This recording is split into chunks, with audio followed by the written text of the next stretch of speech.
Partindo da concepção do que é área de preservação permanente, levando em consideração a evolução histórica e jurídica dessa terminologia e a sua configuração como espaço territorial especialmente protegido, e perpassando por todas as formas de classificação, sejam elas legais, sejam elas por ato aí do Poder Executivo.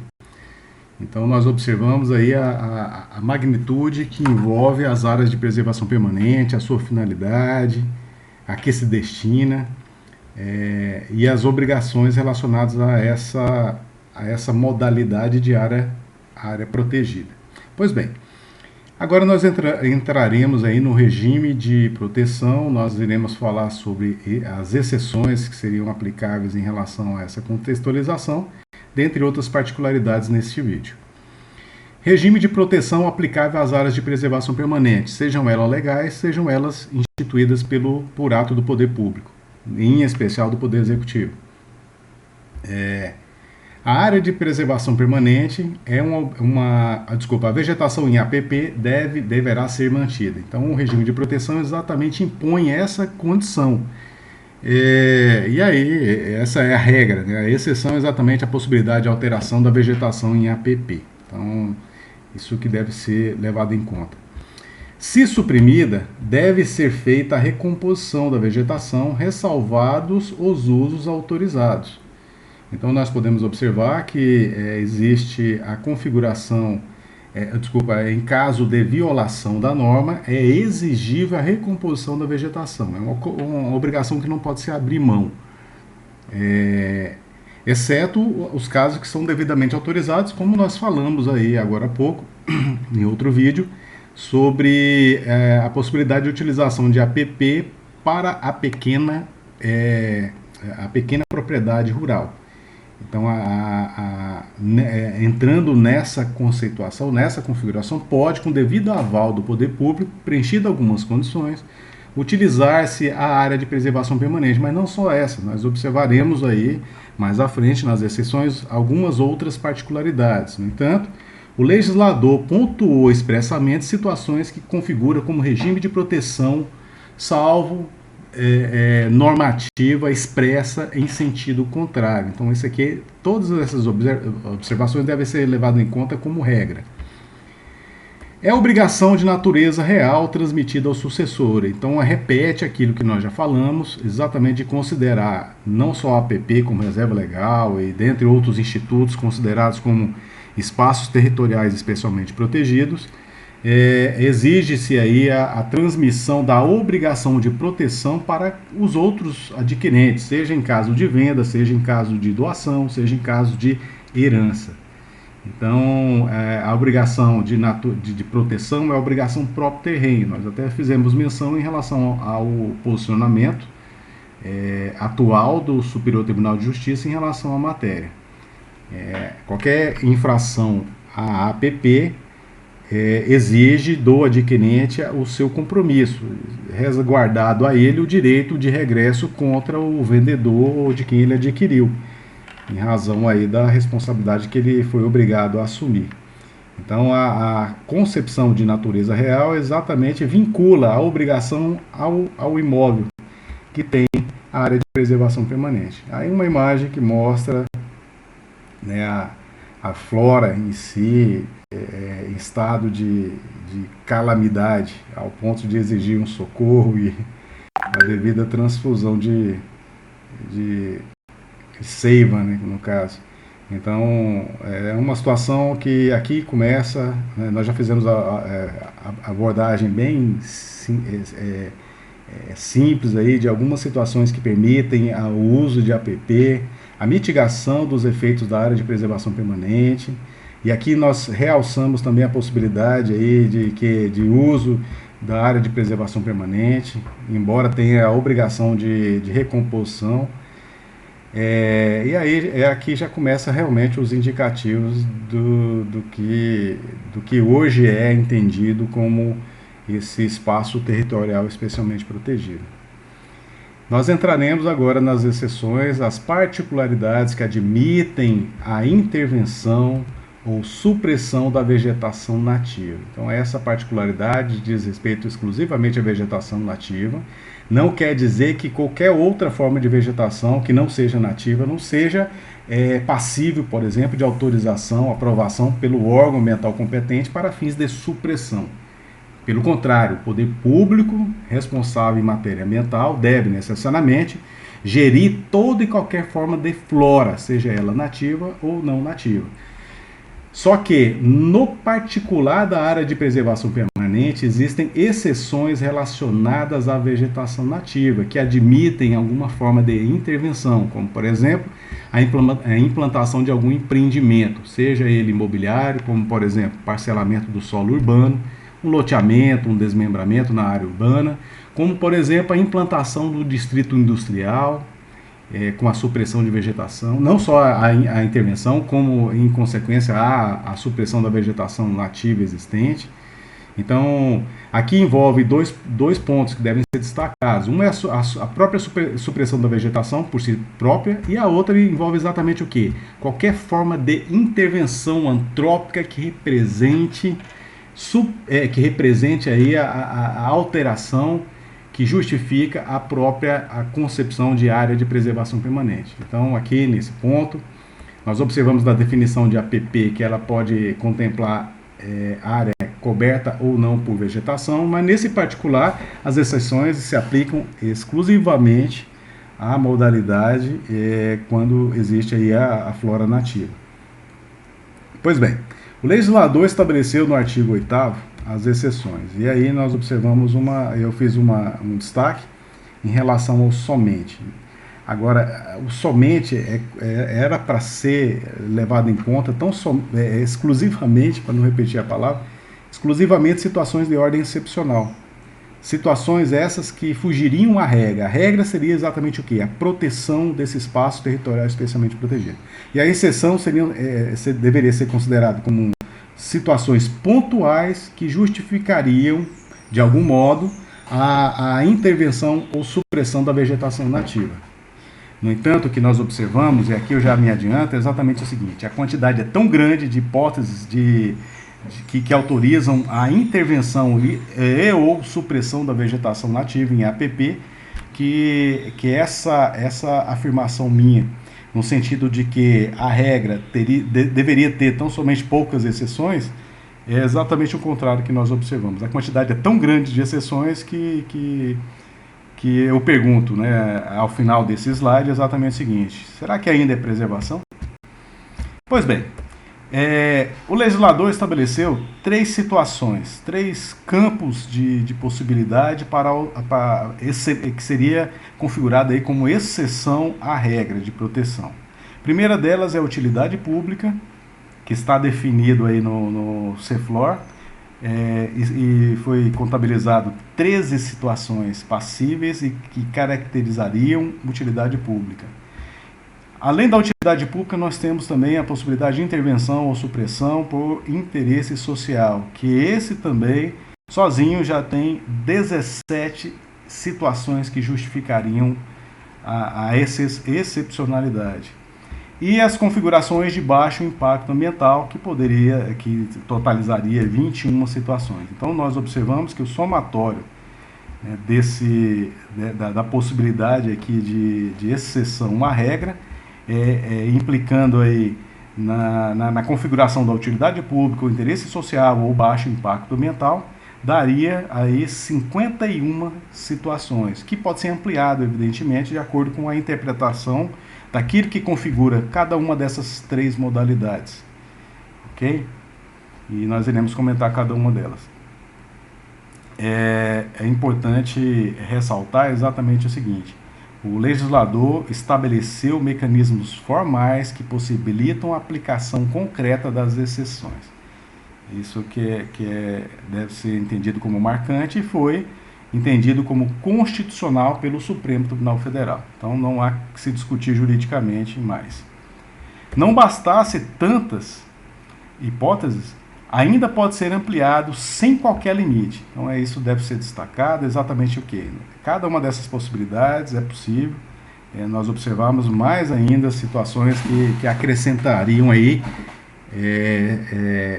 hipóteses de exceção à regra de proteção das APPs, como, por exemplo, por ato do chefe do Executivo Federal, que é o presidente da República, em caso de utilidade pública e interesse social. Então, existe aí alguns parâmetros que permitem ao presidente da República alargar as exceções de intervenção ou supressão de vegetação nativa em APP. Nós temos também, não bastasse isso, nós temos também a possibilidade do CONAMA e dos órgãos ambientais estaduais inserirem possibilidades que seriam caracterizadas como baixo impacto ambiental. Então aí nós temos um rol que não tem limite, evidentemente, que pode ser definido tanto em nível federal pelo Conselho Nacional do Meio Ambiente, quanto em nível de estados e Distrito Federal por meio dos respectivos conselhos ambientais. Então, e exatamente com a possibilidade aí nos casos aí de baixo impacto ambiental. E existe uma outra possibilidade que não está elencada nesses dispositivos, mas está no próprio CEFLOR, que é para acesso de pessoas e animais para obtenção de água. Então, nós observamos que o conjunto que permite a intervenção ou supressão de vegetação nativa em APP, qualquer que seja ela, as APPs legais, instituídas por lei, ou aquelas que foram instituídas por meio de ato do Poder Executivo. Qualquer delas poderia se aplicar a alguma situação voltada aí, que fugiria à regra de proteção. Então, o resumo que nós podemos fazer em relação a essa percepção é exatamente esse, na indagação. A APP ainda será considerada preservação? Por quê? Porque preservação é o máximo de proteção, é aquilo que considera exatamente o quê? Minimizar as possibilidades de qualquer tipo de alteração, de supressão, de intervenção. Então, a preservação envolve mais uma proteção maior, uma proteção mais significativa em relação a determinado espaço territorial especialmente protegido, o que diverge da conservação, porque a conservação por si só já permite o uso, só que um uso sustentável, racional, dos recursos naturais ali existentes. Só que, partindo do pressuposto que a própria nomenclatura e a própria definição da área de preservação permanente insere o termo preservação em seu contexto, deveria o legislador como um todo se atentar para essa particularidade e minimizar, vamos dizer, inserir hipóteses que seriam consideradas exatamente como excepcionais e não destituir a configuração da regra de proteção. Essa é uma crítica, mas assim, de novo, reforço que esse ponto, como outros aí do Código Florestal, foi chancelado como constitucional. Pois bem, entrando na primeira situação excepcional, no primeiro bloco de excepcionalidade, nós temos aí utilidade pública. Como utilidade pública, existe a sua configuração, os exemplos que o legislador estabeleceu no artigo 3º, inciso 8º aí do CEFLOR. Então, configura como utilidade pública que permite a possibilidade aí de intervenção ou supressão de vegetação nativa, atividades de segurança nacional e proteção sanitária.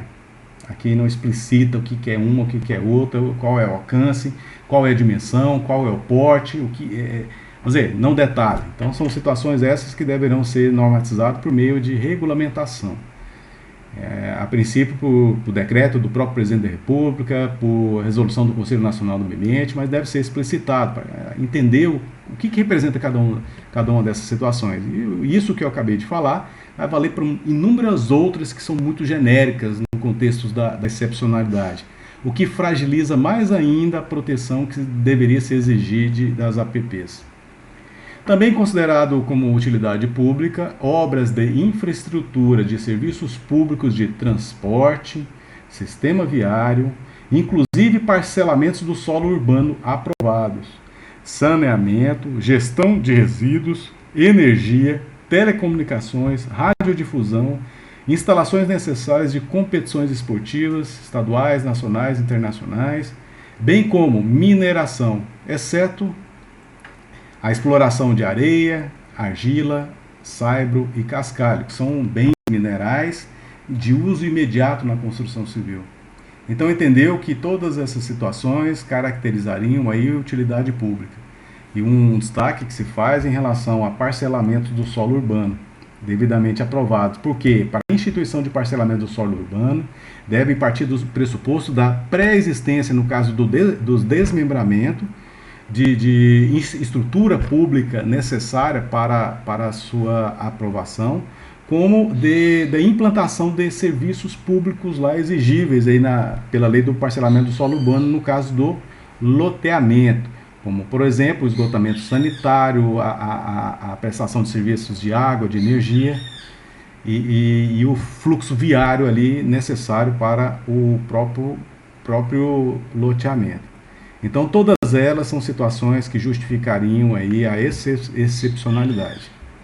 Pois bem, atividades e obras de defesa civil. Então, aqui não delimita, não especifica, evidentemente é uma situação que é passível de regulamentação.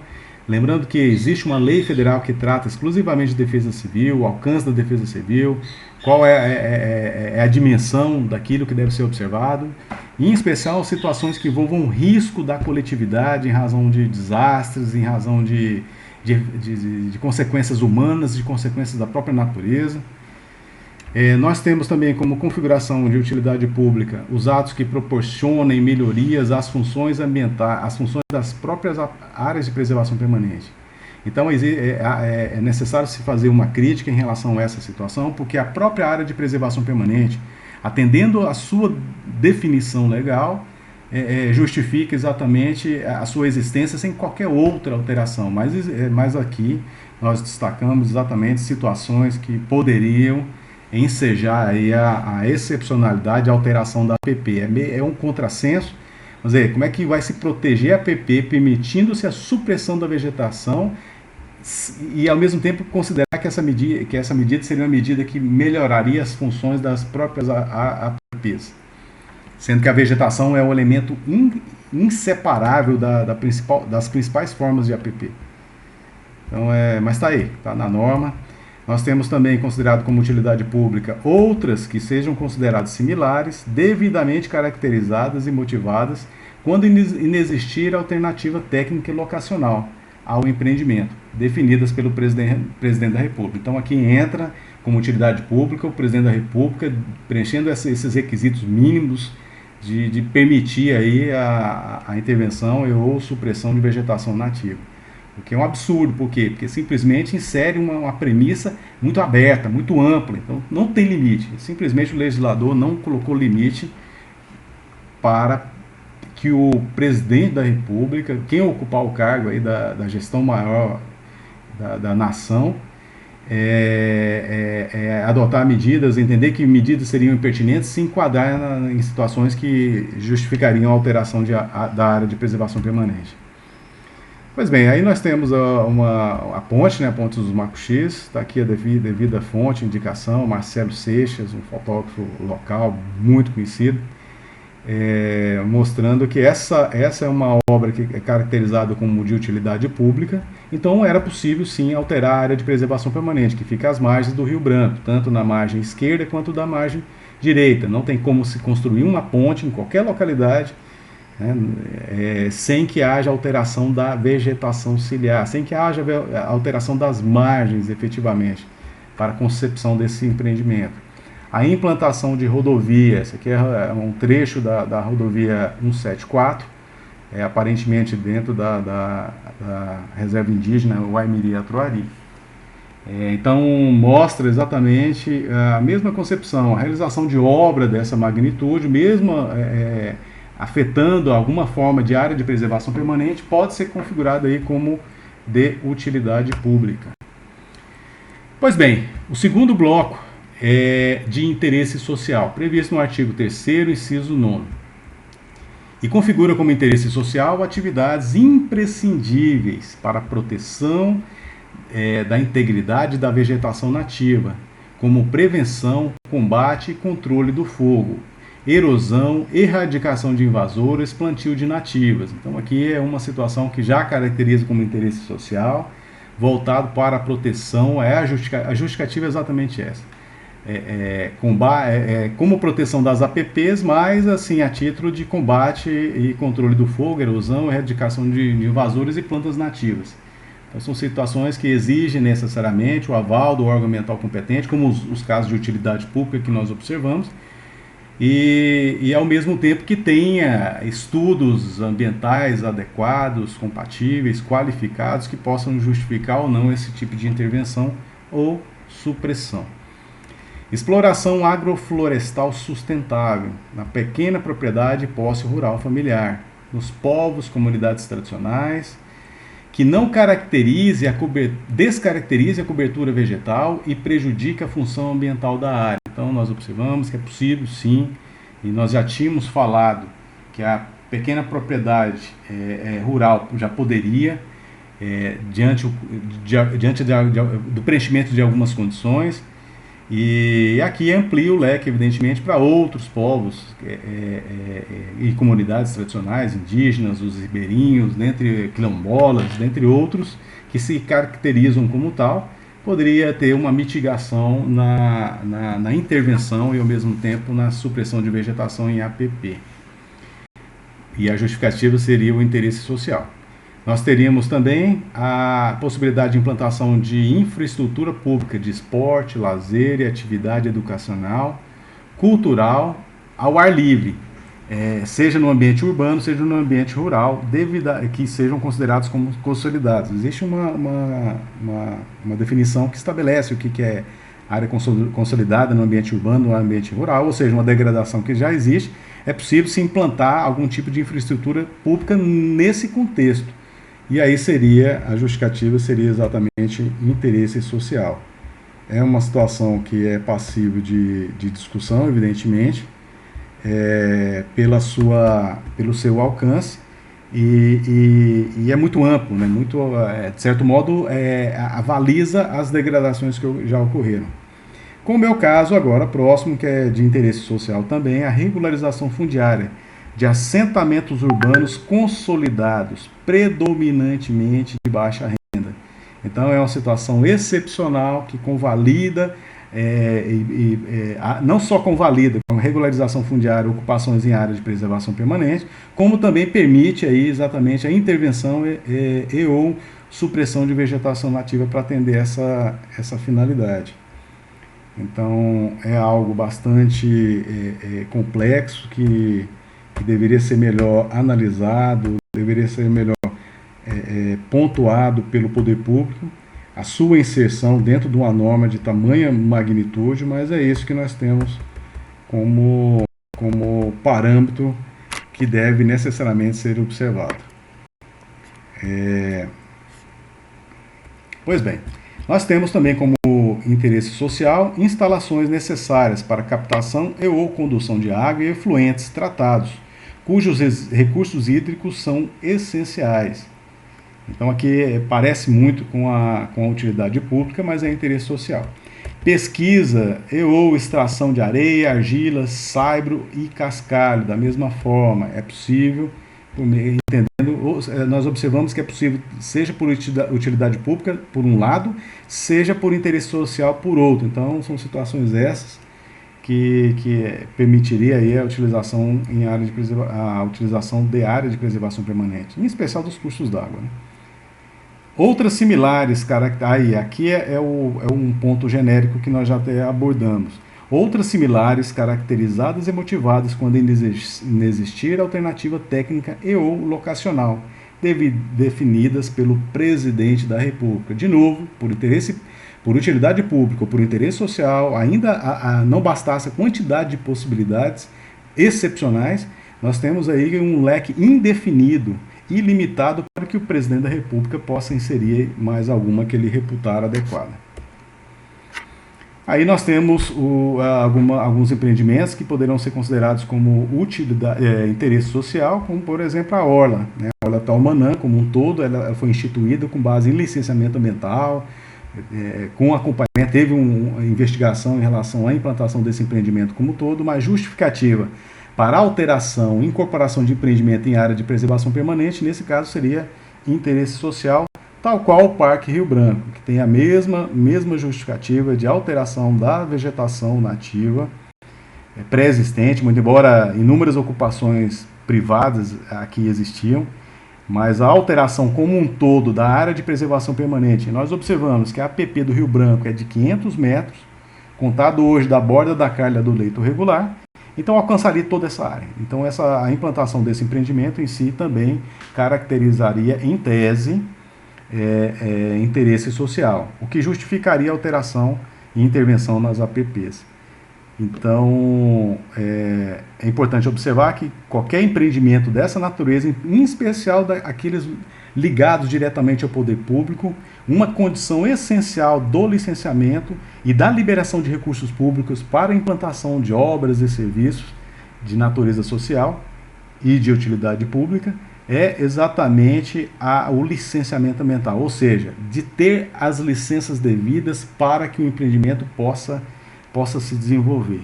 Seja licença prévia, licença de instalação, licença de operação, que são as licenças ambientais em geral. Nós temos também a particularidade exatamente o seguinte, que as autorizações, licenças ambientais, não excluem a possibilidade de exigência de outras exigências normativas, como, por exemplo, licença de uso e ocupação do solo, autorização de pesquisa, o mesmo registro da licença para pesquisa ou exploração minerária por parte da autarquia federal responsável pelo controle do uso do subsolo no Brasil, que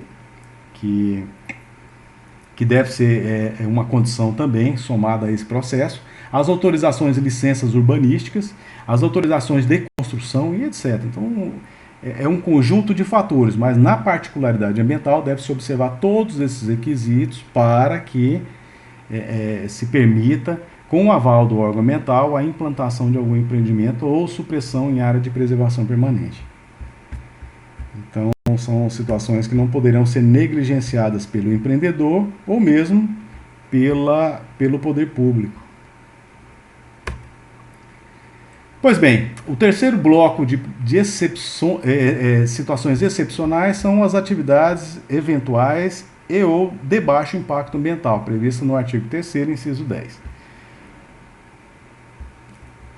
Então, são consideradas como tais pequenas vias de acesso, pessoas e animais, suas pontes e pontilhões, para obtenção de água, retirada de manejo florestal sustentável. Então, esse aqui, da mesma forma, o que vai configurar o pequeno acesso, como deve ser feita uma ponte, e o tamanho dessa ponte para ser considerado realmente de baixo impacto ambiental, ao mesmo tempo, o que representaria a extração, a retirada aí de bens, como atividade agroflorestal sustentável, o órgão ambiental, realmente é quem vai avaliar essa situação. Então, o legislador federal estabeleceu essa possibilidade.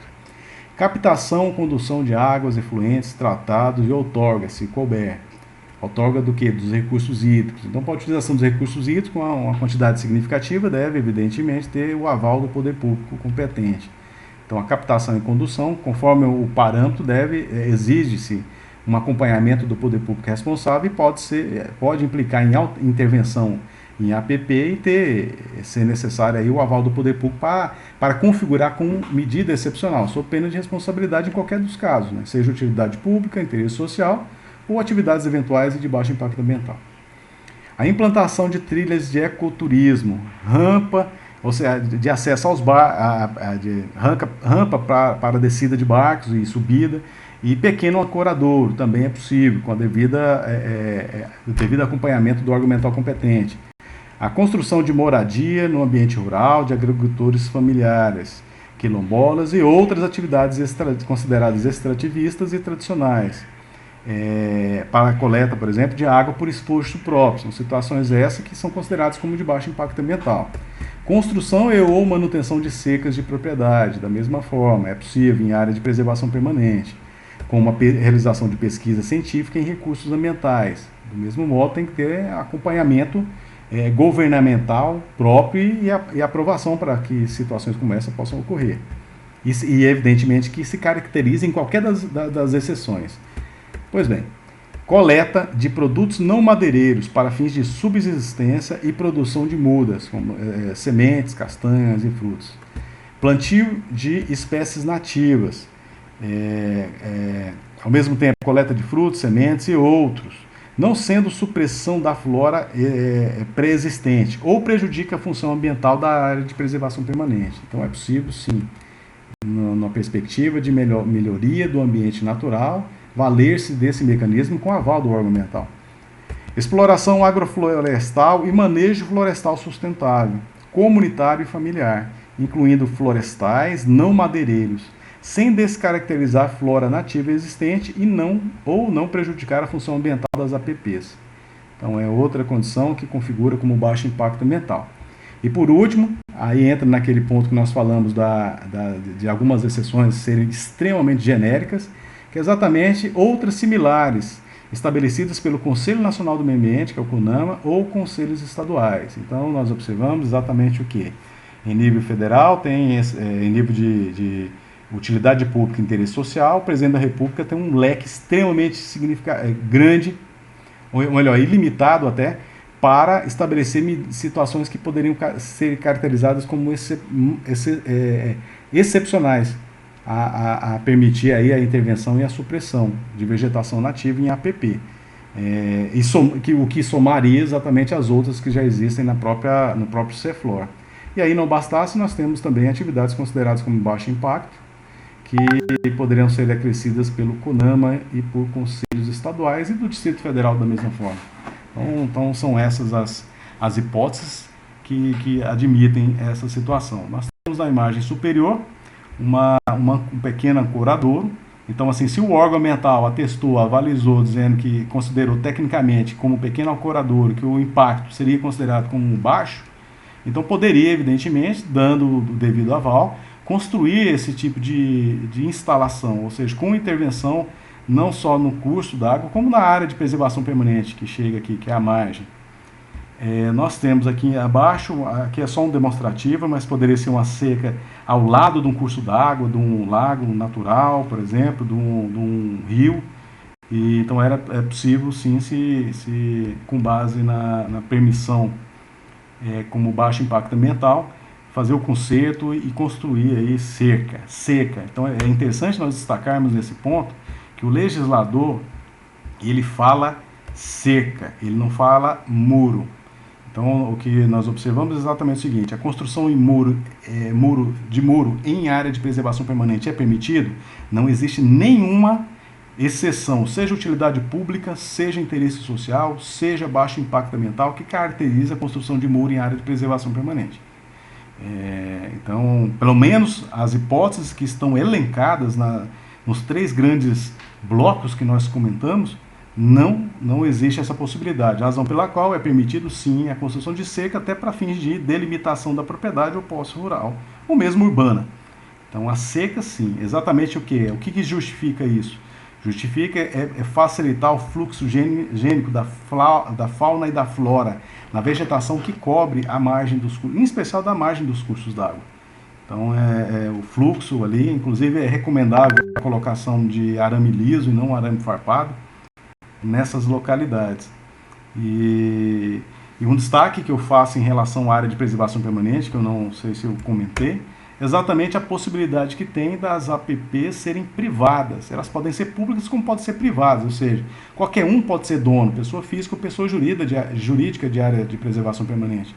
Só que a questão é, com base na limitação legal, o uso do espaço fica restrito, admitindo-se as exceções, evidentemente, mas há uma restrição no uso, na utilização daquele espaço, na intervenção daquele espaço, na supressão da vegetação nativa existente naquele espaço.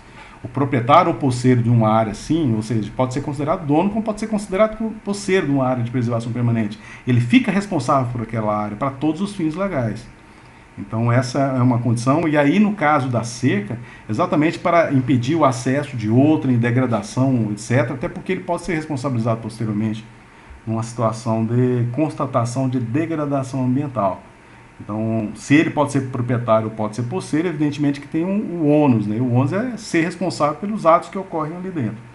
Então, a cerca em si pode ser aprovada pelo órgão ambiental exatamente com a perspectiva de proteção. Algumas observações que eu faço em relação a essa temática ainda, exatamente o que? No caso de nascentes, ou seja, das nascentes dos cursos d'água, como nós observamos que é diferente dos olhos d'água. Aqui não fala olhos d'água, fala nascente. Nos casos de nascentes, nos casos de dunas e de restingas, só se admite alteração por utilidade pública. Essa é a norma que fala. Excepcionalmente, em restinga e mangue, quando a função ecológica estiver comprometida para habitação e ou urbanização consolidadas por população de baixa renda. Então nós observamos que existe mais ainda situações aí que descaracterizam a proteção desses espaços que são considerados áreas de preservação permanente. Então o comprometimento dessas áreas pode permitir exatamente o quê? O comprometimento dessas áreas que estão já devidamente ocupadas por população de baixa renda pode permitir simplesmente a convalidação e a regularização urbana. Exatamente é uma das possibilidades que tem de regularização. Dispensa autorização nos casos de urgência em matéria de segurança nacional e defesa civil para fins de prevenção e mitigação de acidentes urbanos. Aí nesse ponto eu acredito que seja extremamente importante essa ressalva realmente, porque até esperar o trâmite burocrático para permitir uma intervenção ou supressão de vegetação em área de preservação permanente para atender a finalidade maior, é meio que colocar na balança os direitos fundamentais correlatos. Por exemplo, a defesa do meio ambiente com relação à defesa da vida humana, dentre outros parâmetros que poderiam ser levados em consideração, e aí prevalece realmente situações que minimizam esses prejuízos. É permitido o acesso de pessoas e animais para obtenção de água e atividades de baixo impacto, como nós já falamos. Então a lei reforça essa possibilidade, que aí, nesse ponto, casa com a justificativa como um dos princípios da Política Nacional de Recursos Hídricos, previsto na legislação federal, que é exatamente a priorizar a dessedentação das pessoas e animais, ou seja, matar a sede das pessoas e animais. Então o acesso, geralmente, ao longo de cursos d'água é permitido e é considerado como atividades de baixo impacto ambiental. Aí uma última ressalva que eu faço é exatamente o seguinte, que é extremamente importante. Não haverá, em qualquer hipótese, direito à regularização de futuras intervenções ou supressões. Então, aqui, o legislador, né, que estabeleceu os mecanismos aí do Código da Flora, ele inseriu essa medida. A princípio, essa medida, a leitura que se faz exatamente contundente, ela deveria estar negritada, inclusive, na norma, dizendo que não seria possível posteriores aí, regularizações em situações que violariam o próprio Código Florestal. Mas a pergunta que não quer calar é exatamente o seguinte: até quando? Até quando por quê? Porque nós iremos observar algumas situações que são consideradas consolidadas, que foi estabelecido um marco temporal, que considerou-se ali um marco temporal sem qualquer parâmetro técnico, que considerou aí como passivo de regularização, que é o dia 22, até o dia, as degradações que ocorreram em reserva legal, em área de preservação permanente, até 22 de julho de 2008, que é a data do decreto 6.514, que regulamentou a lei dos crimes ambientais. Então, isso foi uma colocação atécnica, ou seja, e sem qualquer fundamento técnico plausível. Nós observamos exatamente o seguinte: nada impede, por exemplo, que haja proposta de alteração legislativa para simplesmente colocar um outro marco qualquer. Então, a segurança jurídica para atestar que isso aqui vai ser válido, vai ser permanente, sem qualquer tipo de questionamento, sem qualquer tipo de implicação, ele é muito frágil. Então, exatamente pela insegurança jurídica da possibilidade que tem de se alterar normas que já estão em vigor, como aconteceu com o Código Florestal, e nós mostramos aí várias situações de alterações que já ocorreram até hoje, das que estão em andamento, e nada impede que outras virão pela frente. O que torna mais complexa ainda a proteção desses espaços territoriais especialmente protegidos. E aí nós vamos entrar em outro bloco, com outro vídeo aí, complementando a ideia envolvendo esse tema tão relevante na ordem da proteção da flora nacional, que é a área de preservação permanente.